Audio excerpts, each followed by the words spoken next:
दोस्तों आज हम जानेंगे विद्युत धारा से संबंधित लगभग 10 क्वेश्चंस मेरे पास हैं, है ना?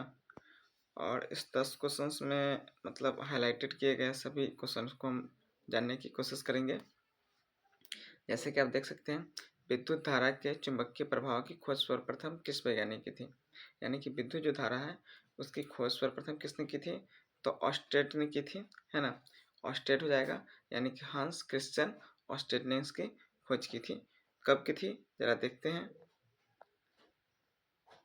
तो दोस्तों इसकी खोज 1820 में हांस क्रिश्चियन ने पाया कि चालक तार पर विद्युत धारा प्रवाहित करने पर रखी दिक्सूचक कंपास, यानी कि मान लेते हैं इस तरह से आपने मैट्रिक में देखा होगा, है ना? यहाँ से इस तरह से करंट जाती है और यहाँ पे आपको एक ऐसी दिक्सूचक सुई देखने को मिलती है और यहाँ पे बैटरी ऐसे लगी रहती है, यहाँ पे प्लग कुंजी रहती है। तो रखी दिक्सूचक कंपास सुई क्या होती है? ये घूमती है, अपेक्षित होती है, ये घूमती है इस तरह से। तो कह रहा है कि इस प्रयोग से यह सिद्ध हुआ कि विद्युत चुंबकीय परस्पर क्या है? संबंधित परिघटनाएं हैं। चुंबकीय क्षेत्र की इकाई ऑस्टेट के समान चुंबकीय क्षेत्र तीव्रता की मात्रक ऑस्टेट भी रखा गया है। चलिए आगे बढ़ते हैं। क्वेश्चन संख्या 2, किसी विद्युत के चारों ओर चुंबकीय क्षेत्र रेखाओं की दिशा क्या होती है?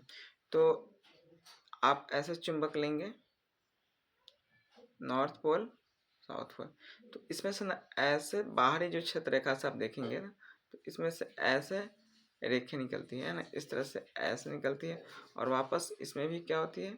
ये ऐसे निकलती है कि नहीं? तो ये इधर से इधर की तरफ ऐसे गमन करती है, इधर से इधर गया, है ना?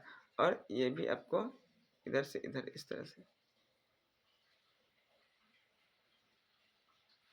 या अगर किसी चुंबक के चारों ओर चुंबकीय क्षेत्र रेखाओं की दिशा क्या होती है? उत्तरी ध्रुव से दक्षिणी ध्रुव की तरफ जाती है ना? क्या होती है? तो उत्तरी ध्रुव से ये बाहर बाहर इस तरह से, उत्तरी ध्रुव से दक्षिण ध्रुव की तरफ क्या होती है? जाती है बाहर बाहर इस तरह से। अगर अंदर से बात किया जाए कि अंदर में किस तरह से काम करती है, तो अंदर में साउथ से नॉर्थ की तरफ जाएगा, है ना? यानी दक्षिणी ध्रुव से उत्तरी ध्रुव की तरफ जाएगा चुंबकीय क्षेत्र के लिए है।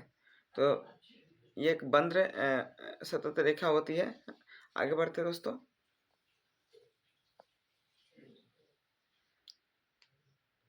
दक्षिणी हस्त अंगूठा नियम का उपयोग क्या ज्ञात करने के लिए किया जाता है? यानी कि दाहिने हाथ का जो अंगूठा का जो नियम है, ऐसे आपको मिलेगा अंगूठा वाला, है ना? ऐसे आपको, तो इसमें बताया गया है कि दक्षिणी हस्त अंगूठा नियम का उपयोग किस चीज़ के लिए, क्या चीज़? तो चुंबकीय क्षेत्र की दिशा के लिए, है ना? इसका उपयोग जो होता है चुंबकीय क्षेत्र की दिशा को दिखाने के लिए होता है। इसको अन्य नाम से भी हम जानते हैं, जिसका नाम है मैक्सवेल का कॉर्कस्क्रू नियम। इसका नाम है मैक्सवेल का कॉर्कस्क्रू नियम के नाम से भी जानते हैं। नेक्स्ट क्वेश्चन की तरफ जाते हैं।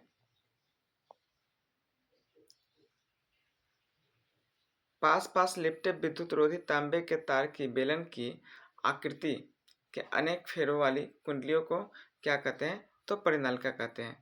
जैसे कि मान लेते हैं ये बेलन है ना? और यहाँ से आप देखेंगे कि ऐसे ऐसे ऐसे ऐसे क्या होती है? लपेटी हुई रहती है इसके ऊपर, है ना? और फिर ये ऐसे आएगी और ऐसे यहाँ पे स्विच हो जाएगा और यहाँ पे बैटरी हो जाएगा ऐसे। मान लेते ऐसे धारा जा रही, तो इसको क्या बोलते हैं? तो परिनालिका बोलते हैं। क्या बोलते हैं? परिनालिका। आगे देखते हैं क्वेश्चन। फ्लेमिंग के बाएं हस्त नियम में तर्जनी किसकी दिशा को दिखाती है ना? फ्लेमिंग के बाएं हस्त नियम की बात हो रही है, तो यहाँ पर भी ऐसा ही बनेगा, है कि नहीं? तो इसमें कह रहा है कि बाएं हाथ है तो चुंबकीय क्षेत्र की दिशा को दिया। ये तर्जनी की जो बात हो रही है, ये क्या हो जाएगी? चुंबकीय क्षेत्र की दिशा को, शायद एक ऐसे भी होता है ना, ऐसे चुंबकीय क्षेत्र की दिशा को दिखाती है। तो यहाँ पर देख सकते हैं अंगूठा बल की गति को दिखाती है, तर्जनी चुंबकीय क्षेत्र को दिखाती है, मध्यम विद्युत धारा प्रवाहित पर दिखाती है। और इस तरह से दोस्तों फ्लेमिंग के बाएं हस्त नियम काम करते हैं। तो मिलते हैं अगली वीडियो के लिए, आज के लिए इतना ही।